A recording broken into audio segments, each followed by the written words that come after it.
మాదాపూర్లో ఉన్న సంపంగి group of companies chairman doctor Ramesh పుట్టినరోజు సందర్భంగా 100 మంది రక్తదానం చేశారు. సంపంగి స్టాఫ్ మెంబర్స్ బ్లడ్ డొనేట్ చేయడం జరిగింది.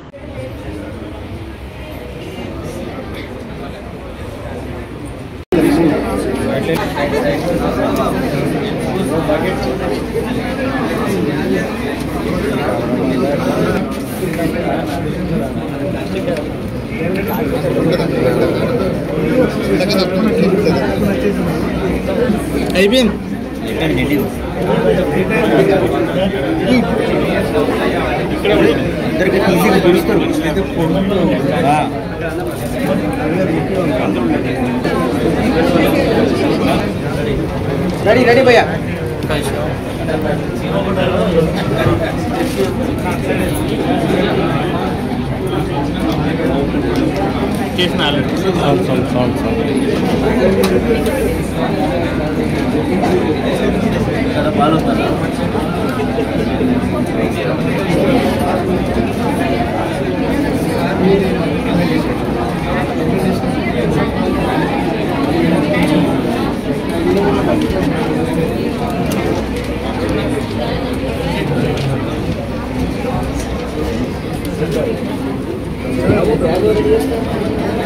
నమస్కారం అండి. నా పేరు సురేష్ సంపంగి, సంపంగి group of company CEO.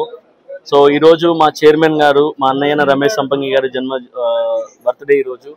So ఆయన బర్త్డే పురస్కరించుకొని ఎవ్రీ ఇయర్ కూడా మేము బ్లడ్ డొనేషన్ కానీ లేకపోతే మన ఆర్ఫనేజ్కి ఫండింగ్ కానీ ఇట్లా రకరకాలు చేస్తూ ఉంటాము. ఈ బర్త్డేని కూడా పురస్కరించుకొని మన క్యాన్సర్ హాస్పిటల్లో పేషెంట్స్కి ఫుడ్ డొనేట్ చేసాము.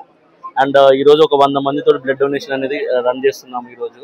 అలాగే ఆర్ఫనేజెస్ కానీ, ఎందుకంటే మా బ్రదర్ మాకు ఒకటే నేర్పించాడు, బర్త్డే రోజు మనం ఏదైతే ఖర్చు పెడతామో ఆ ఖర్చు అనేది ఒక 10 మందికి ఉపయోగపడేలాగా చేస్తే బాగుంటుందని చెప్పాడు మాకు. సో ఆయన ఒక మానవతావాది, సేవా దృక్పథం కలిగిన వ్యక్తి. సో అతను అడుగుజాడలు నడుచుకుంటూ మేము ఈచ్ బర్త్డే కూడా, ఈరోజు మా బ్రదర్ జర్మనీలో ఉన్నారు, బట్ ఆయన ఉన్నా లేకపోయినా కూడా ఆయన ఏదైతే మాకు నేర్పించారో ఈ సేవాభావం అనేది మేము ముందుకు తీసుకెళ్తూ, సో దాంట్లో భాగంగా ఇలాంటి క్యాంపెయిన్స్ రన్ చేసుకుంటూ, ఇక్కడ బర్త్డే అనగానే చాలా మంది పార్టీస్ అని చెప్పేసి మనీ అంతా వేస్ట్ చేస్తూ ఉంటారు. అలా కాకుండా ఈ రోజు ఎంతైతే మేము ఖర్చు పెడదాం అనుకుంటున్నామో అది మా ద్వారా ఒక 10 మందికి యూజ్ అయినా చాలా అనుకున్న మైండ్ సెట్ ఉన్నది కాబట్టి ఇది చేసాము మనము. సో దీనికి మాకు ఈ అవకాశాన్ని కల్పించిన మా టీము కానీ మా సంపంగి సభ్యులందరూ కూడా చాలా థ్యాంక్స్. సో మా సంపంగి తరఫున, నా తరఫున, మా టీం తరఫున, మా సంపంగి గ్రూప్ ఆఫ్ కంపెనీస్ తరఫున మా బ్రదర్ అయిన రమేష్ సంపంగి గారికి, డాక్టర్ రమేష్ సంపంగికి సో జన్మదిన శుభాకాంక్షలు. హ్యాపీ బర్త్డే టు యు అన్నయ్య. సో మీరు నేర్పించిన బాట ఏదైతే ఉందో, సేవ, మానవతావాది ఏదైతే నువ్వు మాకు నేర్పించావో అదే రూట్లో మేము వెళ్తున్నాము. సో దాన్ని చేసుకొని, సో మన వంతు ప్రయత్నంగా మన ఈ సెలబ్రేషన్స్ పురస్కరించుకొని మన వంతు ప్రయత్నంగా ఎంతో కొంత సాయం చేస్తున్నాం మనము. సో ఇది మాకు నేర్పించిన దానికి చాలా థ్యాంక్స్ అన్నయ్య. Once again happy birthday. Thank you అండి, అందరికీ ధన్యవాదాలు.